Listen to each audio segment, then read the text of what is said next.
Hello everyone, welcome back to our channel. আশা করি সবাই খুব ভালো আছো। এই দেখো, সকালবেলায় মা আজকে কয়েক পিস কাতলা মাছ কেটে এনেছে আর তার সাথে একটা মাথাও এনেছে। তো এই মাছটাকেই আমি এখন রান্না করব, কি পদ বানাবো সেটাই তোমাদের সাথে শেয়ার করব বলেই চলে এলাম। তো প্রথমেই দেখো, মাছটাকে আমি ভালো করে লবণ হলুদ মাখিয়ে কিছুক্ষণের জন্য ম্যারিনেশন করে রেখে দেবো। আজকের মাছটা কিন্তু ভালোই ফ্রেশ ছিল, আর মাছ যদি ফ্রেশ না হয় না, রান্নার পদও ভালো হয় না। এবার দেখুন, আমি এখানে সব মশলাগুলো রেডি করে নিচ্ছি। দুটো মিডিয়াম সাইজের পেঁয়াজ কুচি নিয়েছি, আর পোস্ত, কাজু বাদাম, আর ফোড়নের জন্য তেজপাতা, শুকনো লঙ্কা, গোটা গরম মশলা নিয়েছি, আর নিয়েছি এখানে কাঁচা লঙ্কা, আদা, জিরে আর ধনে। আর মেন ইনগ্রিডিয়েন্টস যেটা হচ্ছে টক দই। টক দই ছাড়া তো একদমই অসম্পূর্ণ। আজ আমি তোমাদেরকে বলতেই ভুলে গেছি, আজ বানাবো হচ্ছে দই কাতলা। তাই প্রথমেই সব মশলাগুলো আমি পেস্ট করে নিয়েছি। এখানে এক্সট্রা বলতে রসুন বাটা ছিল, আর যা যা ছিল তোমাদেরকে আগেই দেখিয়েছি। এবার আমি এখানে একটা পেঁয়াজের বেরেস্তা বানিয়ে নিচ্ছি, আর তেল গরম করে নিয়েছি। এখানে তেল গরম করার পর আমি একে একে মাছগুলো দিয়ে দিচ্ছি।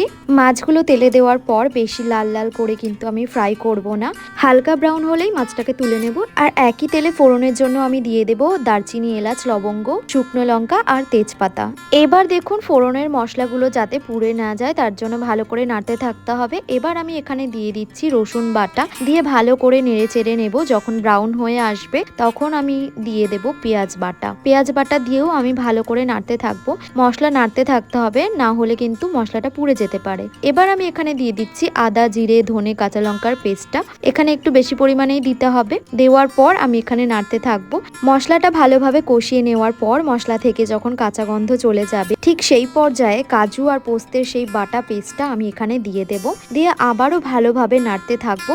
এই একের পর এক মশলা দেওয়ার পর কিন্তু অনবরত নাড়তে থাকতে হবে, তা না হলে মশলা কড়াইতে লেগে গেলে তরকারির স্বাদ কিন্তু একেবারেই বদলে যাবে। এবার দেখুন, মশলাটা ঘন হয়ে এসছে এবং তেল ছেড়ে দিয়েছে। এই পর্যায়ে আমি এখানে শুকনো লঙ্কা আর লবণ দিয়ে দিচ্ছি। শুকনো লঙ্কার পরিমাণ কম দিলে দই কাতলার রংটা সাদা সাদা মতো হয়, আর যদি শুকনো লঙ্কার পরিমাণ বেশি দেন তাহলে কিন্তু একটু লালচে ধরনের হয়। টেস্ট কিন্তু একই রকম থাকবে। এবার দেখুন, আমি এখানে ফ্যাটানো দইটা দিয়ে দিচ্ছি। দিয়ে আবারও কিন্তু ভালোভাবে নেড়ে চেড়ে নেব।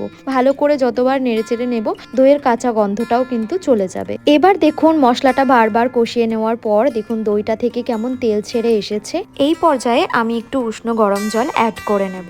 দেখুন, জলটা অল্প দিতে হবে, পরিমাণ বেশি দেওয়া যাবে না। জলটা দেওয়ার পর ঝোলটা একটু ফুটে উঠলে আমি একে একে ভাজা মাছগুলো দিয়ে দেব। ভাজা মাছগুলো দেওয়ার পর কিন্তু বেশি নাড়াচাড়া করা যাবে না, তাতে মাছগুলো ভেঙে যাওয়ার চান্স থেকে যাবে।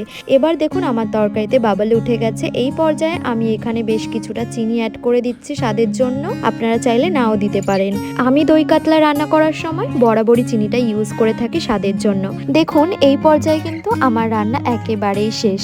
দেখলেন তো কতটা চটজলদি এই দই কাতলার রেসিপিটা রান্না করা যায়। এবার দেখুন, আমি কিন্তু প্লেটে ঢেলে ফেলেছি। এবার শুধু গরম গরম খাওয়ার অপেক্ষা। তার আগে কিন্তু একটা জিনিস করতে একদম ভুলবেন না, সেটা হচ্ছে পেঁয়াজের যে বেরেস্তা আমি বানিয়ে রেখেছিলাম সেটাই আমি ওপর থেকে এরকম সাজিয়ে দিচ্ছি। আপনারাও ঠিক এভাবে সাজিয়ে দেবেন, দেখতেও সুন্দর লাগবে এবং খাওয়ার সময়ও টেস্ট কিন্তু আপনি ভালোই পাবেন।